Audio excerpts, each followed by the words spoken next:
Today we're going to look at the Pluto Trigger. Now the Pluto Trigger is a camera trigger that connects to your camera with a cable and connects to a smartphone via Bluetooth with an app. In the box you have a charging plug, so this is your standard wall wart, the Pluto Trigger itself, and finally you have a laser trigger. Now this is pretty cool. You can do some neat stuff with this. We're going to look at that. Underneath, you have a little carrying pouch, and then you have a bunch of cords, and the cord, you only need one cord depending upon your camera. This is the cord I need, so if you have a Canon or another type of camera, when you order the trigger, you need to make sure you order the trigger with the cord that fits your camera. And then there's also a hot shoe mount so that you can plug this into the bottom of the trigger, which you can see right here, and then you can mount this on top of your camera. So this mounts into the hot shoe like so, and you've got a screw mount so you can tighten it down so it'll stay fixed. And then my camera has the remote jack on the side here, so you plug this into the side of the Pluto Trigger itself, and then this end goes into my camera. In order to connect the Pluto Trigger to your camera, you of course first have to turn it on using the power switch on the back. When you do that, the green light indicates that the trigger is actually turned on. In order to connect your phone to the Pluto Trigger, you need to go to your phone and open the Pluto Trigger app. What you don't do is open your Bluetooth settings. Instead, when you open the app automatically looks for any Pluto triggers that are in Bluetooth range. When you see the little battery icon turn into a spinning icon, that's when you know the connection's taken place. Now, this is a little unintuitive because there's no visual indicator unless you know what to look for. But if you touch the battery icon, it will show you the Pluto Trigger in range and that it's connecting or connected to the device. So once connected, you have all of these different control options for controlling your camera. And we're going to talk about all of those in just a few moments.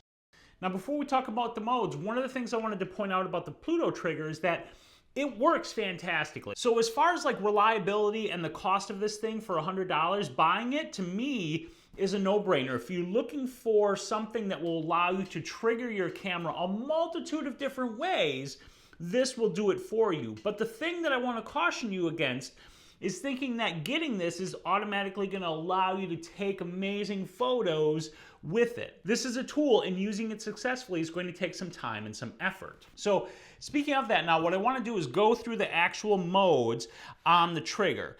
And we're going to start with the basic intervalometer mode. So you have your shutter release, and the shutter release is a pretty basic but very, very helpful tool.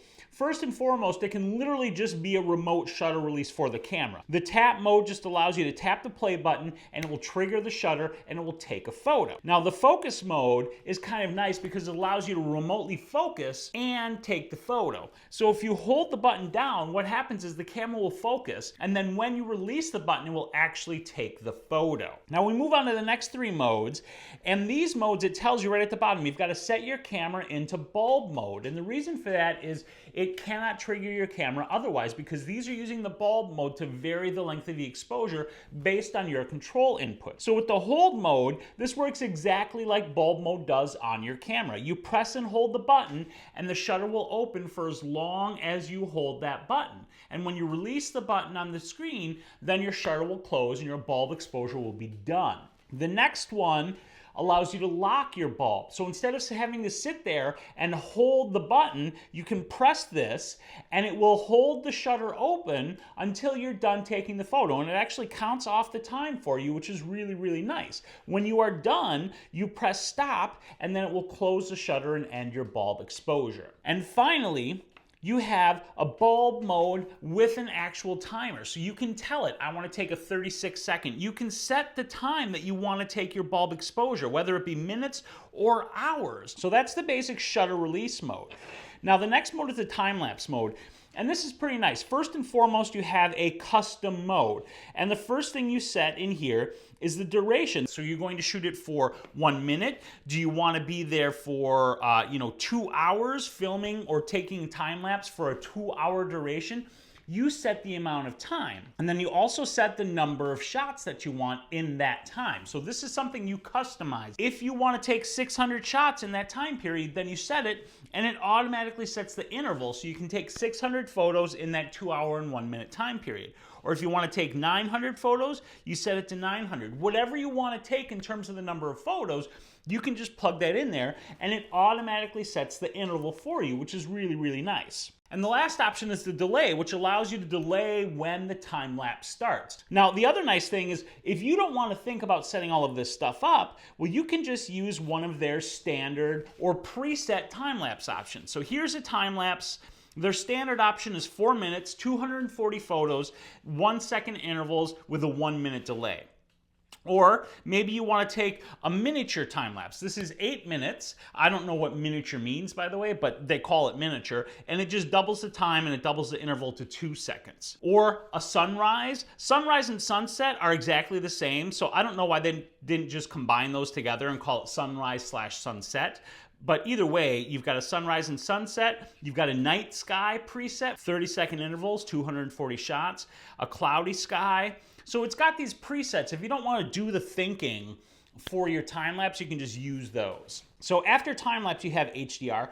This one's a little confusing, and to be honest, I don't really like it. So I would probably never use this. See, this HDR mode uses the bulb mode to take your brackets and vary the exposure. But the problem with that is because of bulb mode limitations, you can't set your shutter speed faster than 1/20th of a second, and that only depends on certain parameters. See, I can't even set it to 5 photos if I'm doing a bracket of 1 stop per exposure, and my mid exposure is set at 1/10 of a second. To me, I would rather just do it manually because this to me is too confusing and more work than it's worth to remotely trigger your HDR bracket and have it happen automatically. After HDR, you have your star trail set up, and this is nice. The idea behind the star trail is to take a series of exposures of the stars and combine them all into a single photo so you get star trails. And you can, just like a time lapse, you can set the number of shots.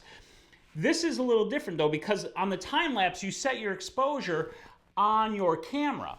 But on here, you set your exposure on here. And this is because you're taking a photograph of the night sky, and generally speaking, you want to take a longer exposure to capture some of that motion of the stars. So the default here you see is 30 seconds. And you also see on the bottom it says set your camera to bulb mode, because again, it's going to use the bulb mode to vary the exposure based on what you set it. And you can set it longer than 30 seconds if you want. You can set it shorter than 30 seconds as well. But if you're taking star trails, 30 seconds is a good starting point. And then you can set the gap between the shots, or the interval in between the photos, so 3-second gap in between each photo. And then of course you can set the delay for the start time. The next mode is the video mode, and I didn't test this because I can't actually test it with my camera. What this is designed to do is allow you to restart video recording automatically after the typical 30-minute cutoff that you find on DSLR cameras. My Olympus OMD EM5 Mark II doesn't support the shutter button record function that you need to do this, so I wasn't able to test this. The last of the modes that Pluto refers to as the intervalometer modes is the timer, and this I don't really understand. So what the timer is supposed to do is allow you to take a sequence of photos or video at the exact same time every day. So if you want to do sort of like a day after day time lapse of the same time period, you can set this up and it will trigger a time lapse to happen at the exact same time every day. But I don't really understand how it works, even after reading the manual. Now, I wanted to point out that if you hit this little 3 dots right here, you've got a bunch of other options, including a user manual. And I was reading about the timer in the user manual, but as I said, basically it just tells you what I told you. As far as how to set this, it's sort of beyond me. I'm not gonna lie, I just don't get it.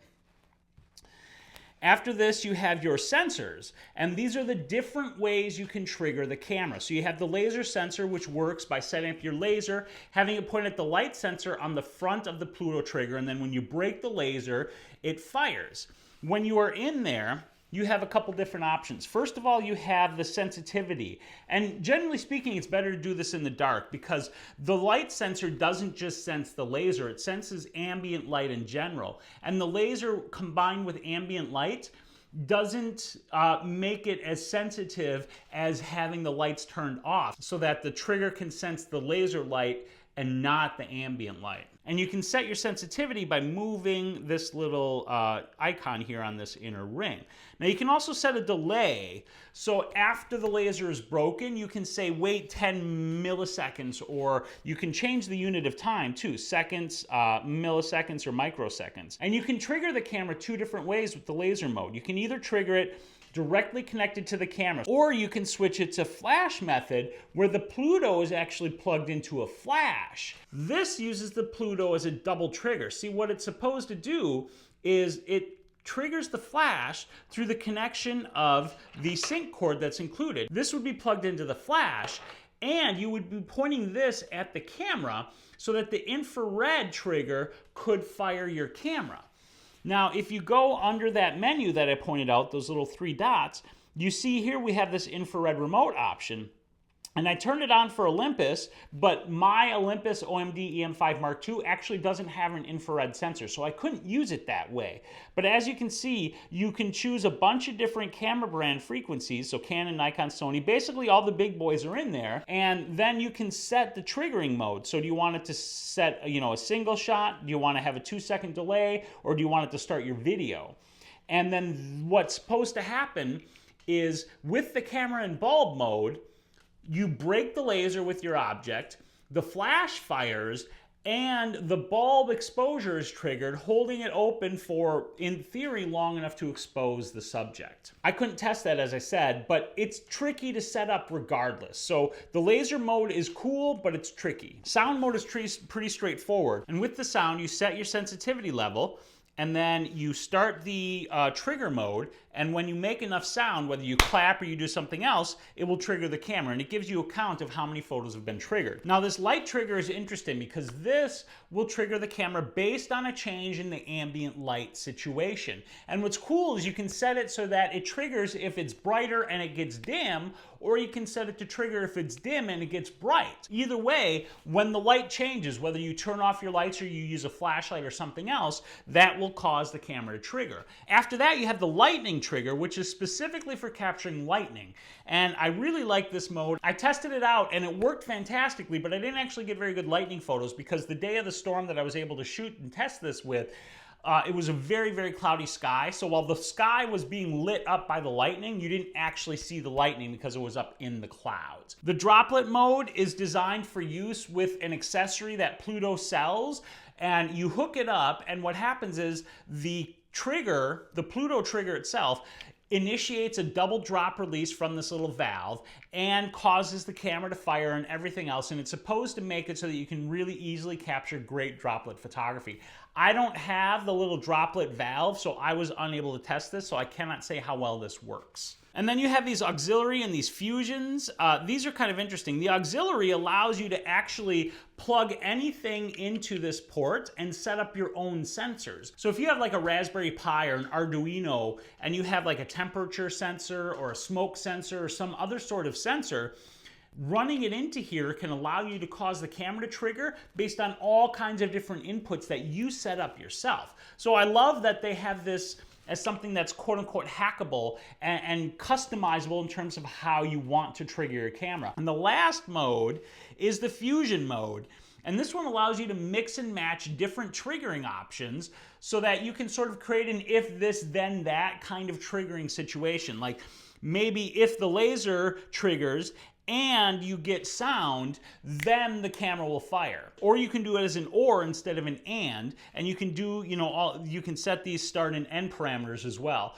Again, this is one I also didn't test, but it's neat that it kind of gives you this sort of advanced mode of triggering, which I thought was pretty cool. So that's the end of the Pluto sensors. After that, you have the smart sensors. So you have a sound sensor, and you can set the level of just sound that will trigger the camera. In order to trigger it, though, you actually have to use the smartphone, and the smartphone's microphone is what picks up the sound and causes the Pluto to trigger the camera. Vibration uses the in-phone accelerometer in order to trigger the camera. I found this to be highly sensitive, and it's a nice option to have, but I don't know that I would use it very well, because any amount of movement, when I was playing with the sensitivity, near any amount of movement sent it triggering. Now, as you can see, like right now, because it's sitting on the table, it's fine, but if I tap the table, see how it caused the trigger? Just because I tapped the table, it sends that vibration. So it has some real possibility to it,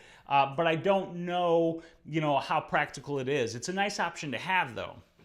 And then you have the motion sensor. Now this is kind of neat. I've got to pick this up a little bit, but what you can do is it uses the camera to sense motion that moves in front of the smartphone's camera, and that will cause the camera to trigger. So if you it's sort of like the laser trigger, but instead of laser, it's just general motion, and you can use that as a way to capture a photo as well. After that, you have the distance. Now this is pretty interesting.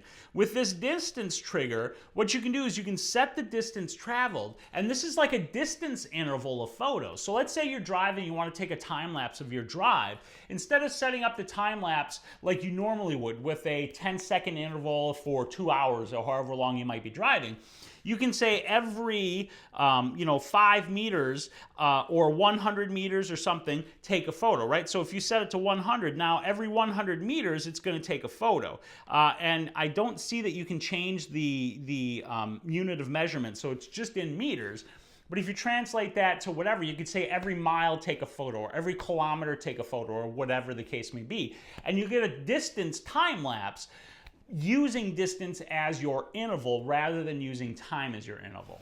And then you have voice. This is interesting because with the word Pluto, it's designed to trigger on the word Pluto.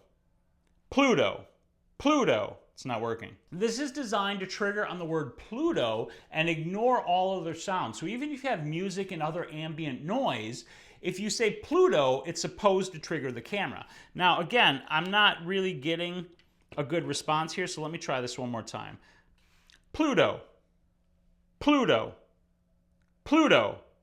There you go. This one isn't working very well, to be perfectly honest. And then you have smile detection, again, with the smartphone camera. If you smile, then it will take a selfie of you. That's pretty straightforward. You do have some tools here as well: depth of field, sun position, an ND filter calculator. Now this I find particularly handy, because if you want to use an ND filter, this will help you calculate the exposure. And what you do is you set your initial exposure in here. So let's say you're shooting at 1/100th of a second right now, and you're about to put an ND filter on here of 5 stops. If you set this to 5 stops, it tells you here, if you want to maintain your exposure, you need to set your shutter speed to 1/3 of a second. And so you can use the ND filter to get a longer exposure, but still maintain that same exposure, and you don't have to think about it quite so hard. So all in all, I think the Pluto Trigger is a pretty good value. Now, not every mode makes perfect sense or even works perfectly, but as an example, just the fact that you get a laser trigger for $99 is pretty amazing when you consider the fact that laser triggering systems can cost upwards of $400 or $500.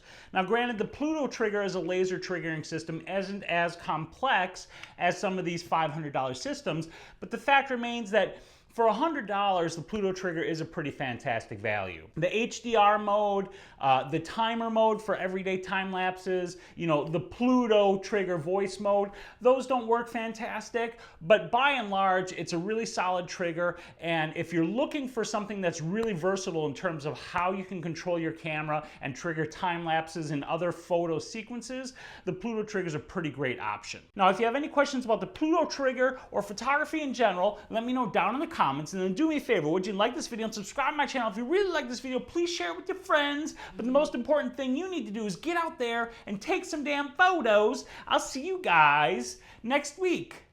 I'll see you tomorrow on the live show.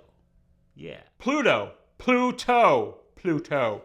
Hey, thanks for sticking around to the end. And since you're here, I have something special for you. I get loads of questions, and almost every question I get boils down to a lack of understanding how the camera works. See, your camera is like an instrument. You can't make music if you can't play your instrument, and you can't make beautiful photos if you don't know how to play your camera. To learn how to play your camera, you have to know how your camera works, and I've got a free tutorial that will show you how every camera works. So if you want to start playing your camera like the instrument it is, click this link right here.